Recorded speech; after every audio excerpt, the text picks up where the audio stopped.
ચૈતર વસાવાની સૌથી મોટી મુશ્કેલી વધી ડેફિનેટલી તમને લોકોને ખબર છે કે ગઈકાલે ચૈતર વસાવાને રાજપીપળા કોર્ટની અંદર ધકેલવામાં આવ્યા હતા, પરંતુ પાછા ભાઈ જેલની અંદર ધક્કા મારીને ચૈતર વસાવાને નાખી દેવામાં આવ્યા છે। વડોદરા સેન્ટ્રલ જેલની અંદર ચૈતર વસાવા ફરી વખત વહી ગયા છે, જેલની અંદર બંધ। ત્યારે આદિવાસી સમાજના લોકોને ચૈતર વસાવાએ બે હાથ જોડીને નમ્ર વિનંતી કરી હતી કે આદિવાસી સમાજના લોકો તમે તમારું કામ કરો, કાયદો કાયદાનું કામ કરે છે। હું ભલે જેલમાં રહું, હું આવીશ જેલની બહાર, હું જ્યારે જેલની બહાર આવીશ ત્યારે આપણે ફરીથી મિત્રો વાત કીધો મળીશું। ક્યાંક ને ક્યાંક ચૈતરભાઈ વસાવાને પણ ધન્ય કહેવાય।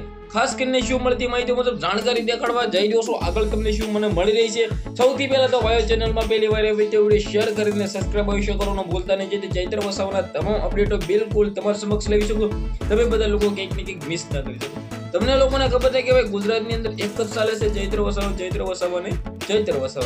ગઈકાલે મિત્રો ફરી વખત રાજપીપળા કોર્ટની અંદર દાખલ કરવામાં આવ્યા હતા। ખાસ કારણ તો નવી ચાર્જશીટ બની ગઈ છે અને ફરી વખત ચૈતર વસાવાને મિત્રો વાત કીધું 2 મહિનાની જેલ પણ થઈ શકે છે, કારણ કે તમને લોકોને ખબર છે આની પહેલા પણ 2 મહિના ભોગવી શક્યા છે। ક્યાંક ને ક્યાંક ચૈતર વસાવાને તારીખ ઉપર તારીખ મળે છે, પરંતુ ન્યાય નથી મળતો। ખાસ કારણ તો તમને બધા લોકોને ખબર જ છે કે ભાજપની સરકાર છે, એ માટે લોકો ખુલ્લેઆમ કહી રહ્યા છે કે ભાજપની સરકાર જ ચૈતર વસાવાને જેલમાં વધારે રાખે છે। ક્યાંક ને ક્યાંક મિત્રો વાત કીધું બહાર નથી આવવા દેતા। હવે તમને શું લાગે છે જે પણ હોય ખાસ કરીને કમેન્ટ કરી દેવાનું છે। બાકી તમને લોકોને ખબર છે કે ભાઈ ચૈતરભાઈ વસાવાના પત્નીઓ પણ અત્યારે ખુલ્લી આમ ભાઈ ગુસ્સે છે કે ભાઈ ચૈતર વસાવા સાથે જે થઈ રહ્યું છે બિલકુલ ખોટું થઈ રહ્યું છે, આવું ન થવું જોઈએ, કારણ કે ચૈતરભાઈ વસાવા તો ભાઈઓ ચૈતરભાઈ વસાવા છે। હવે તમે વિચાર કરો છો કે તે જેલની અંદર બંધ છે, છતાં ડેડિયાપાડાની અંદર ચૈતર વસાવાની પત્ની ધારાસભ્ય બનીને ચલાવી રહી છે। એક ધારાસભ્યને પણ મિત્રો હાલના ટાઈમમાં જેલની અંદર રાખવામાં આવે છે।